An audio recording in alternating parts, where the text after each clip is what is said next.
And we are live. Welcome back to On the King's Dime. It's Monday night, a couple of days after the Kings bounce back to beat the Taipans and kickstart our season with a win. We're going to talk about that. We're going to also preview the upcoming Brisbane game that is tomorrow on Australia Day. So I hope everyone out there is geared up for that. Make sure you get your tips in too. Just a reminder that the round starts tomorrow. Get those tips in. And as always, like, share, and subscribe. We are on YouTube, Facebook. We're also on podcast places, Apple Podcasts. We're on Podcast Addict, I believe now. Trying to share that out. If you want to listen to us in audio form, you can do that. We're also live on Facebook right now. If you want to watch us on Facebook, get over there and get over here and watch us. And yeah, interesting bounce back win against the Taipans. It was a solid outing. Great effort. It was a great game. I think I always like watching Cairns. I think they're a great team. They're fun to watch. Got some good plays, and it was good to see the boys pull a bounce back win. It was a solid bounce back. I think just to go back to that game, that first game, did you feel like we played well in that game anyway? Like I thought we played well enough. I thought we played well enough, and we're unlucky. I wouldn't necessarily say unlucky. I would say we played it well enough to win the first game. So there's a chance we could be like 2-0 right now. But yeah, it is what it is. I suppose that's what you have to look at. They went back to the drawing board and they got their first win for 40, and the rest is history. But it was a great game on both sides. Cairns always fun to watch. Brisbane. Yeah, that's all right. We'll get to. Well, you can have some time to think about that in your subconscious while we're doing this episode. But I thought that first game, actually, when I rewatched it and I did that video on like things we needed to fix up, kind of changed my perspective on how we played. Like I thought that wasn't the greatest performance. Like at the time, emotional. Like thinking about it after the game. But when I actually looked at the game, I thought like we played really well. Like played really well in transition. We had some guys get out and run. Obviously, Didi was injured for this game, and it changed the whole perspective on how we had to play this game. I think if you substitute in DJ for Didi, I think we look like a much faster, much more mobile team. Like Didi's a shooter; he likes to like bring the ball up and stand in the corner and shoot the ball. Whereas DJ wants to score everywhere. Like he got into some positions to score the ball in different spots. And I think that's going forward. That's going to be an interesting wrinkle for us to throw at these teams. So it was a little, not necessarily a blessing in disguise that Didi was out, but I think it changed the way we played for the better. And it was a more robust performance in general. How do you think? Well, I think that definitely. Well, we saw more of Jarelle Martin. That's a big one. And we saw the skills that he can bring to the team. We also saw Casper do something he hasn't done in a long time, and that's shoot the three ball well. And I don't even mean like dropping them. He just shot the three ball well. There wasn't these late hoofs over hands. They were good, coming off screens, coming around curls, getting open looks. And you'd expect him to hit those, and that's exactly what he did. I thought Casper actually played extremely well as compared to his first performance, which was shooting the rush threes in breakdown offense, shooting over people, shooting deep threes. This was just an all-round better performance. So you add those two together with, more of DJ and, man, that dirty long bomb he hit, I think with about 3 minutes to go. Huge dinosaur balls on that shot, man. And that was a big moment for him too. I think he had played quite well in this game, and I'm interested to see, like, he's got no fear at all. He started the game with that up fake on Oliver, just completely got him off the floor, got that foul. Like, it was a shame. Like, I think him in a few years when he's a little bit stronger, he'll probably, put that in, or at least get a shot off at the bucket on those sort of up fakes when he gets fouled. But that set a tone for me. Like, I saw that straight away and just thought, wow, that's a really high level play for a young guy in his first season, especially getting one of the best shot blockers in the league. I think Oliver had 6 blocks in this game. 3 blocks in this game. I think 6 over the course of the 2 games. But for him to have this much of an impact at the start, did you feel like he would? I would hoped he would. I didn't know if Casper was going to allow that. I think Obviously, but not being a facilitative point guard. We don't really, we haven't seen a lot of pin down screens. We've seen some coming off the curls, but you didn't know what this team was going to bring this year. It's a pretty fresh faced team.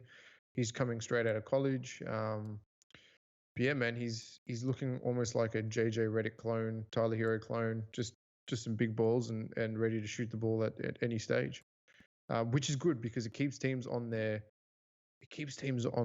guard, but it also allows lanes for Casper to get to the hoop. I think, when you've got Craig Moller who's trying to get close to the cup, when you've got Jordan Hunter who's trying to get close to the cup, all the Brad Newleys getting to the cup with superior ease on it was ridiculous. Yep. But just the fact that DJ can shoot from 30 feet, it clears some lanes and brings guards out that are going to be quick and come over and help space cam in the double team or any center in the double team. Which is, we really struggle getting contested shots to drop. I've seen that over the first two games.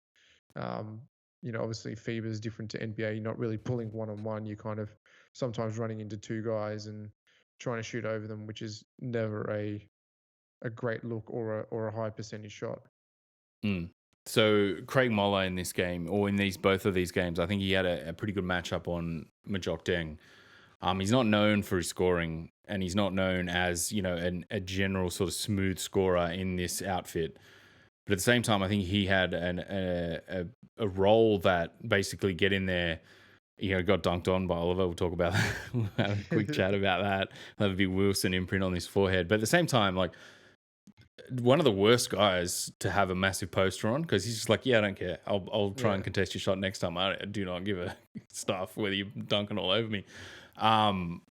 So I thought, like, he showed heaps of character defensively in this game. It was a nice matchup on Deng. He is not shooting the ball that well. I still like that he has no fear. He's kind of still shooting it. But at the same time, if he can convert some of these, drives where he terminates his dribble, like almost in the teeth of the defense, I think he's kind of got to work that out. But I also think he's giving this team some spacing options too. Like, he's not getting in people's ways. I felt like after watching this year and watching some of last year, like he was, a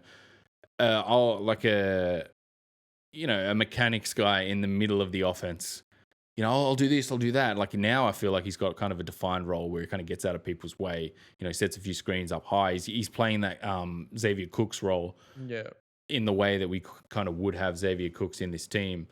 So I think he's kind of, although he's not scoring the ball that well, I think he's have a good impact on the defensive end, which has been good. And on the glass, both offensive and defensive. 5 rebounds in this. He had 4 assists as well, so I think that sort of shows that, he doesn't need to score the ball, he can facilitate. Like, I've noticed in these two games also that there's a lot of dump offs and a lot of, there's a few blocks happening here. Let's not just go straight up into the D. We'll like dump it off. We'll find guys. We'll kick it back out.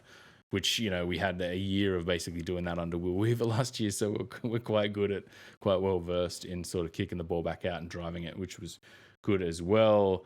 First thing we probably should delve into was that Casper performance. Very mature performance, I think. You touched on it. To see him basically, like, almost in a way in his game, except that he's not shooting the 3 ball well. I think his little run of threes came in the third quarter, where he hadn't taken a shot until I hadn't taken a 3 until the third quarter, and I think for him, it showed us a side of his game that we haven't really seen yet. And it took me all the way back to Randall, when you were watching Randall back in the early days of Andrew Bogut, trying to have to work this out and not just be, I've got to just gun the ball here. And I was really proud of that performance. It was a really mature performance. He linked up the offense. He didn't just look for his shot, passed it around. And then once he was hitting him, he went for a few and then, cooled off a little bit. Like, he's always going to have a heat check moment. If he's hit 3 in a row, he's going to just keep shooting. Cooled off a little bit and then just like, all right, I'll facilitate a little bit more, get to the hoop, which was good. Yeah, I think that he picked his shots at the right time. And that heat check kind of didn't go in and, didn't just hike up merciless threes after that, which was good to see. I think that's the game as well, is that, Cairns were allowing you to get to the hoop. You got to play that game. And if there's a 3-on offer with a good screen, or that down screen, man, he shot coming into that down screen, and that's how you hit him. That's how he hit them for 2 years at Melbourne. Like, you got to play that. Yeah. Come and set a double pick up high and let him shoot on the down screen. No brainer. Yeah, so there was one, like a really long one, I think, that hit the front of the rim, went up off the backboard and went in. The other two were kind of going to his left and to his right. And it was less of a, you need to make these shots scenario, more of a he's just shooting in rhythm and making shots, which I thought helped his game a lot, facilitated the ball a lot better. I think he ended up, no assists, but I think him being off ball, I'm more kind of like, having looked at the footage, I kind of want to see him more off ball. Like, that's not we need to get him off ball, but it's more of I think he can have uses if you're kind of running him off ball a little bit more, because he's not stupid with his movement. And I think with DJ too, his movement's really good too. Like, you can run both of those guys baseline all the way back out and get them both shots. And I think, we could mirror that action on both sides of the court. So I was just, super proud. Anything else you want to kind of about that? Yeah, it was a good performance. I'm not always high on Casper, and I criticize regularly, but couldn't criticize that. Yeah, so 32 minutes, 22 points, 7 of 13 from the floor, 3 of 6 from 2, 4 of 7 from 3. Going into the teeth of the D a couple of times. Just in general, this game had a lot of like guys going inside and just getting crunched for no calls. Like, I felt like we had a couple as well, but some of those, like Oliver could have fouled out a couple of times. I think Deng could have fouled out a couple of times. Noi had this like dirty swipe on Moller. Just came straight down on him, and then you could hear it on the coverage. Like, I was watching it again, you could hear it on the coverage, and then the ref comes up and he's just like, no, that was just clean as. And I'm like, what? You could hear the slap. Like, or like, okay, maybe it might have been his hand, but I was like, But I think it takes us into, Jarelle Martin, his performance as well. I think probably a better performance. I think I was more proud of Casper's, maturity and facilitating the team, sort of helping the offense. But I think Jarelle Martin was just old school down low. Old school down low. It was so good to watch. So good to watch. It reminds me a little bit of LaMarcus Aldridge, really. That's his style of play. But defensively was very strong. Never gave up, never gave in. He had a couple of blocks on him as well. Just, he doesn't seem like an import that's here to get paid. It seems like he's an import to come and actually be an avenue to get back to the NBA. This is what I see. I feel like the imports are now not like, okay, this is a paycheck, I'm playing in a Mickey Mouse league. They're like, okay, there's actual avenue for me to get back to the NBA if I play well in this league, which we haven't had for many years. Go back to the mid 2000s. This was just a Mickey Mouse league. Guys used to come out and get a paycheck before they went off to Europe again. You know what I mean? Like, it wasn't okay. These guys have actually gone on a path back to hitting the NBA. And the scouts obviously are here looking at these games and being more aware of the NBL because of the Next Star program. It feels like they're playing harder, and they're not playing Mickey Mouse ways. They're not unfit. They get fit. They play hard, and the quality of the basketball was definitely shown from it. Yeah, it was good to see too, because Cairns are a team, defensively down low. They got one of the best shot blockers in the league in Oliver, some long dudes too, and some big guys in Jawai. Quite Noi, quite good defensively. Majok Deng. I love that we just threw it to him. It was just like, just keep pounding in, just keep pounding, and he just loved it. He was in there, like, I think he got blocked pretty early on. We didn't score a point for like the first 2 minutes, and then we just had a timeout. And I remember looking up and just being like, well, timeout, 2 minutes in, like, what the hell's going on here? And he obviously corrected a couple of things because, we were a lot less open defensively after that. But just tossing the ball to Jarelle, I just loved every second of that. He had, what did he have? 23 minutes, 22 points, 11 of 21. So took 21 shots. That's good. Yeah, it's good. 11 of 19 from 2, and then none of 2 from 3. Also 10 boards, 3 assists, but also 3 turnovers. But I think you're going to get a couple of turnovers if you're tossing the ball into a guy. And he's, lacking a little bit of match fitness, new to the league. Copped a few of those fouls where you're just like, that's a foul, and that's a foul, and that's a foul. And, okay, it's just out off him, and now it's to Cairns ball. Okay, sure thing. Yeah, a couple of times he's just like, what? Like, what the hell's going on here? It's the basketball's improved, but the refereeing has been pretty standard. Yeah, I think the refereeing's gotten slightly better, like slightly better. I don't know. Sometimes they just must go before they get, all right, boys, we're just going to let a little bit more go tonight. And then you just see these hacks. And then everyone's like, what the hell? Like last game, you would have fouled out within 3 minutes and we'd be paraded to the line for like an hour. But no, that wasn't the case. So maybe they're going to let a little bit more go this year. Who knows? Well, hopefully. We saw Geordie Hunter foul out in the first game in similar-ish circumstances, like, big guy in the paint overpowering the guy who has to foul a lot. And you go, yeah, all right, fair enough. Geordie's not the best post defender. He's still learning his craft up against a couple of the better inside players that Cairns have. The other thing too is Machado fouls out. And I went back and watched those, and 4 of those were just bad, stupid fouls. Like one under the bucket on Moller from behind, just like went straight down on his arms. Came up doing these ones. And I'm going, you just hacked him. Like, what? What? And then I've been watching this Melbourne game, and, I went back and watched them. Like, every foul, he's just like, I didn't foul him. And it's like, even if it was an intentional foul, I just swear I didn't foul him, sir. Like, I just couldn't believe that. I wanted to tweet out, if you foul a guy 5 times, you have to sit down. Like, even he was on the bench, like, I can't believe I fouled out, boys. What are you oohing? Something? Yeah, Melbourne just won by 2 points. Yeah, so I had that on. So yeah, spoiler alert. We'll get to the tipping comp, so I'll add that into the tipping manual.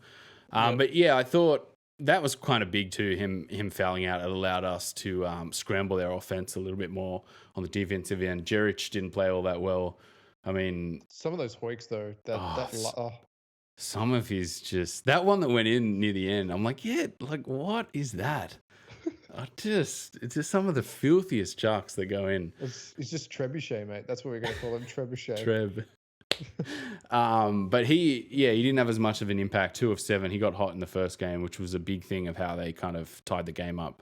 We talked about DJ before, but Brad Newley, we've got an old warhorse, Dirty Brad, name him after that step back.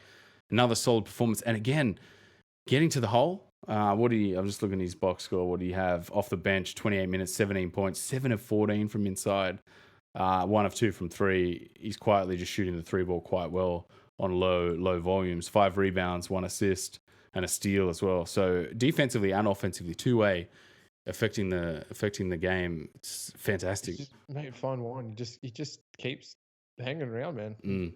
He's got such a simple game. It's just like, all right, I get 2 steps and have my shoulder in line with the basket and I'll lay it in.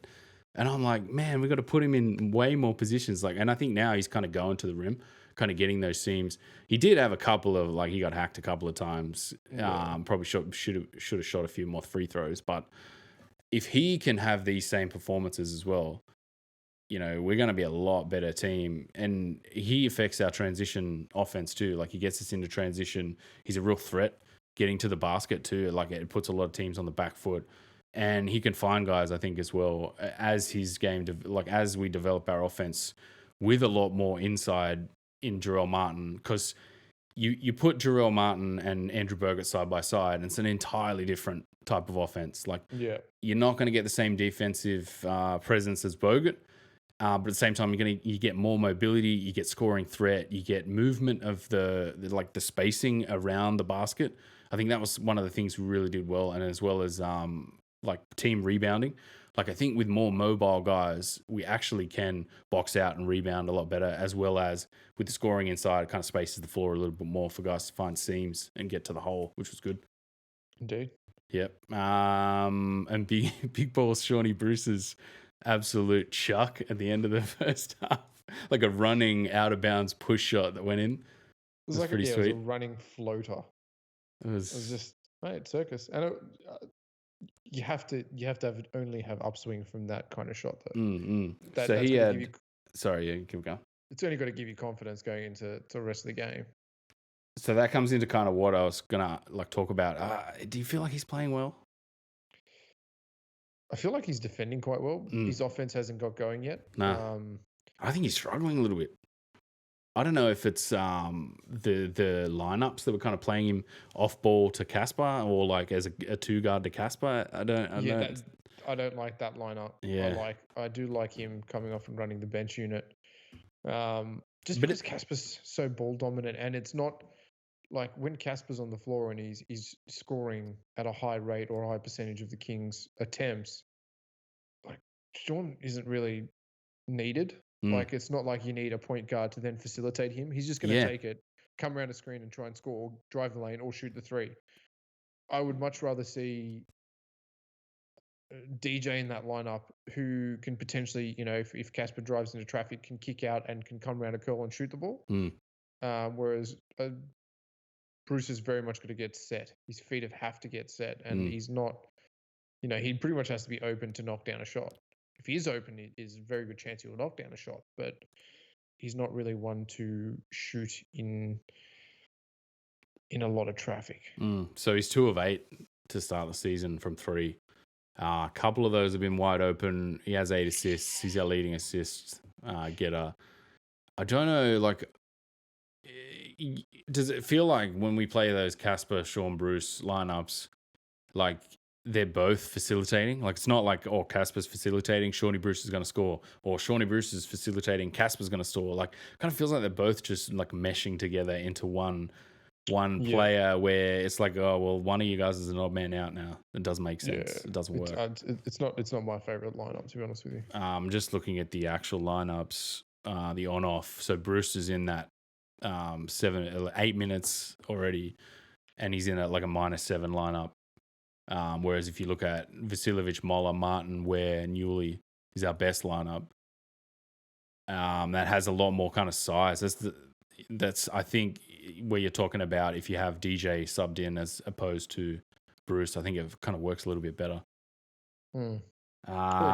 Or Diddy, but Diddy's obviously Diddy's got those back troubles. I kind of would just go have another couple of games to just get that back right. Yeah, I almost feel like we got a little bit of a momentum push and some gel in these lineups. Even like Tommy Vaudeville coming off the bench, giving some hustle. I think he got Oliver as well up in the air for his score at the rim. Basically, got him off his feet and laid the ball in, which was good. And this team just feels way faster than last year. Yeah, well, that's anything with Bogut missing from it. And Bogut and kick it, Kicks, no kicks too. Got to his ankle injury too. He's out for another game too. Tomorrow he's out. Yeah. I wonder what's going on there. DK. No, there's no rush. True. No rush. So other things we can talk about. So that third quarter run was a bit of a worry. I wanted to do a 3.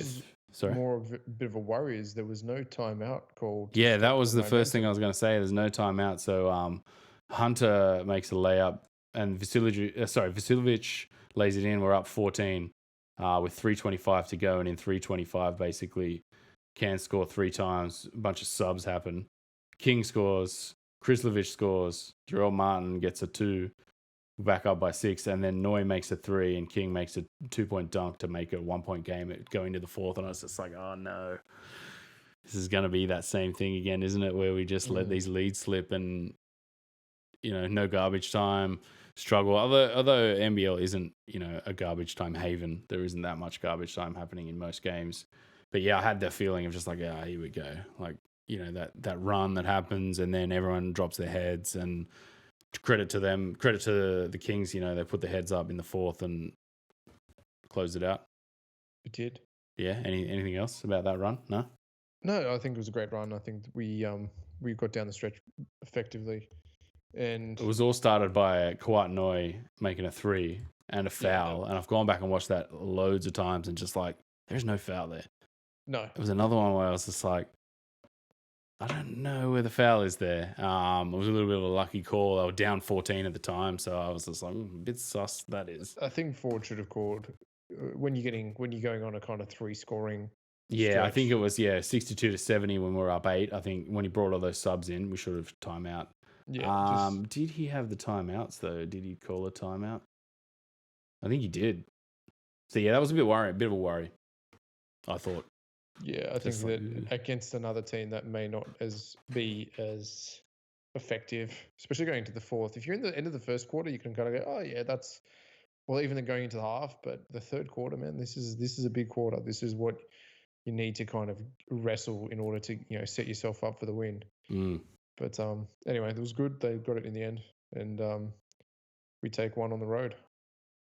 Yeah. The other thing, Angus Glover, his knee looks like he might have blown it again. That kind of hurts. Yeah, I feel so bad for him, man. It You looked feel like bad his for other him. knee, though. I'm sure he's had the 3 on his left knee, 3 knee recos on that left knee. This one looked like his right knee. Is it 3 knee on 1 knee? I think so. Yeah, he's got some sort of genetic defects, man. That's just not. It's genetic. Well, it is, man. Like aliens. It's aliens. No, what happened? But yeah, I was so gutted, man. Just those shots of him on the bench too, just being like, I was just like, oh, you're killing me, man. Stop showing me him looking dejected. It hurts. It's just hard, man. Like some people just, I say this about Dante Exum. Their bodies just don't hold up to the hardwood. Maybe if they were playing AFL, they'd be okay. But it's the hardwood and the change in directions, and maybe there's some genetic weaknesses in the ligaments.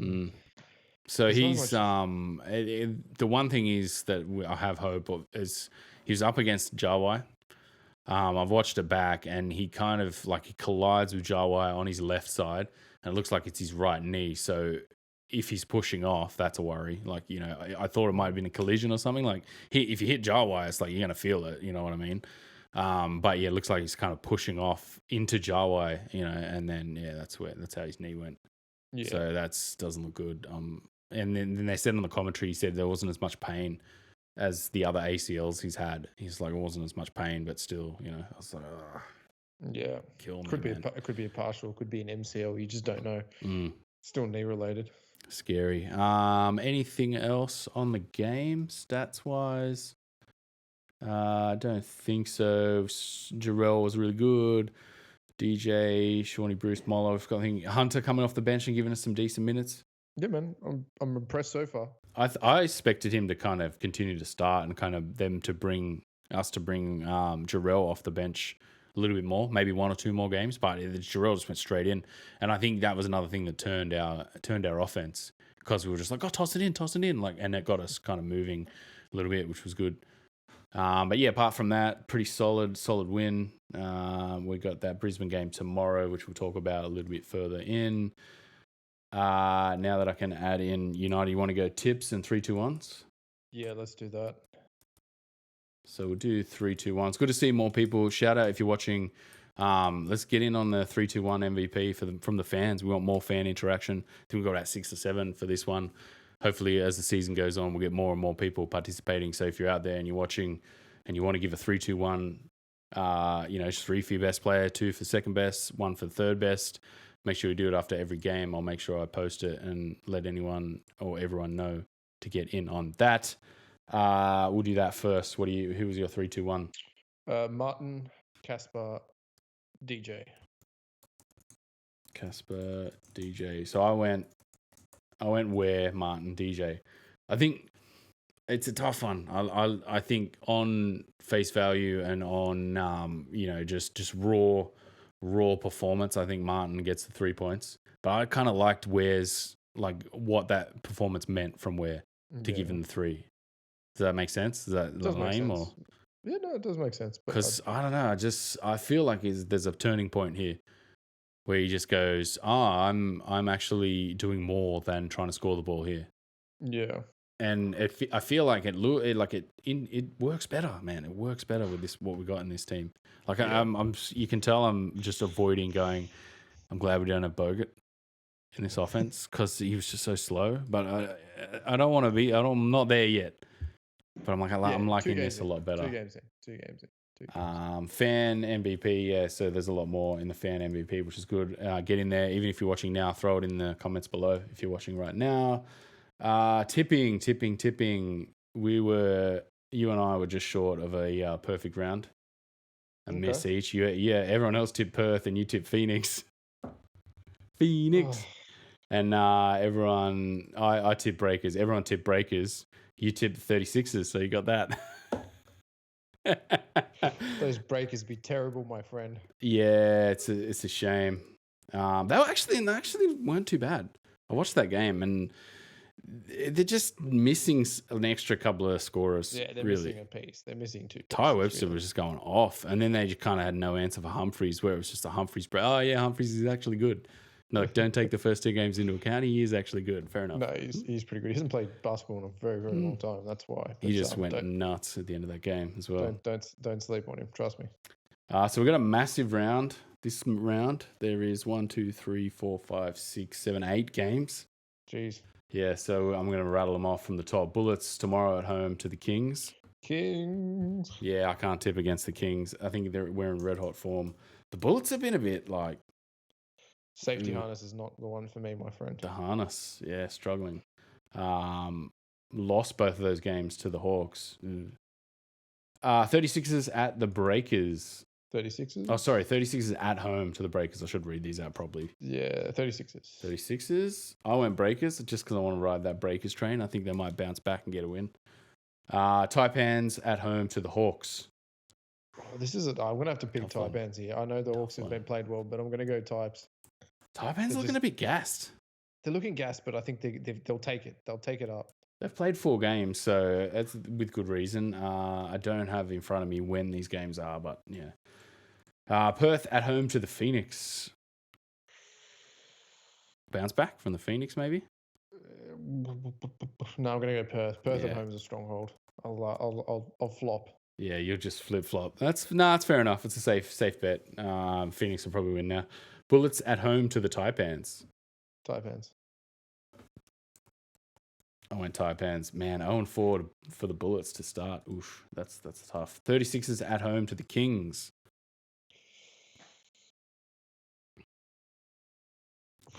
Ooh.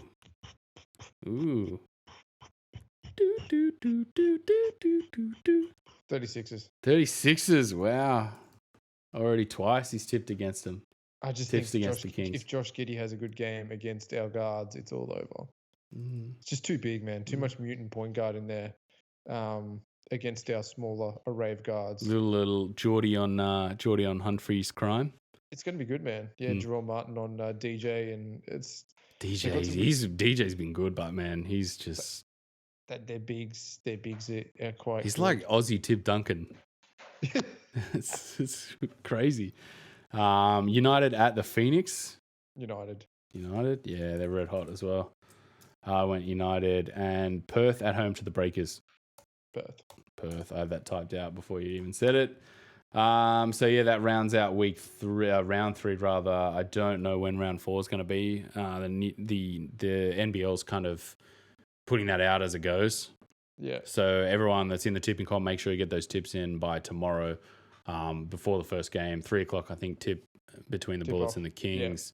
Yeah. You got another day to do that, and then we'll make sure we keep everyone up to date with what's happening with round 4 as soon as the NBL lets us know. Now, Brisbane? Yeah, man. Any thoughts? Worst team in the comp by about a country mile. Yeah? Damn, I had that feeling about the Hawks at the start of the year. Like, after we played that preseason game, I was looking at the Hawks going, what is this? But the Gorge, mate. The Gorge. So, yeah, Lamanis, the Bullets. Didn't actually do any research. My research was based around, like, the tipping comp. So I'm just going to look them up. Well, KD, Sobe, it's a rough mix. Hodgson. Yeah, Hodgson, Froling's in that team now. Yeah, no Lamar Patterson's. There goes kind of like 14 to 20 points a night. Just not a scoring team, man. KD and Sobe typically aren't high volume scorers. Yeah, Sobe's got that small man scorer too type of thing going on. Wants to get to the hole, can shoot it and get hot. KD's kind of got the I'll just get hot and then, stub out a cigarette and leave the venue, and you're like, where'd he go? This maybe was it a weird sort of matchup for the Hawks, maybe kind of clouding things? Yeah, I think that Hawks had a couple of guards play as well that have kind of hit red hot form.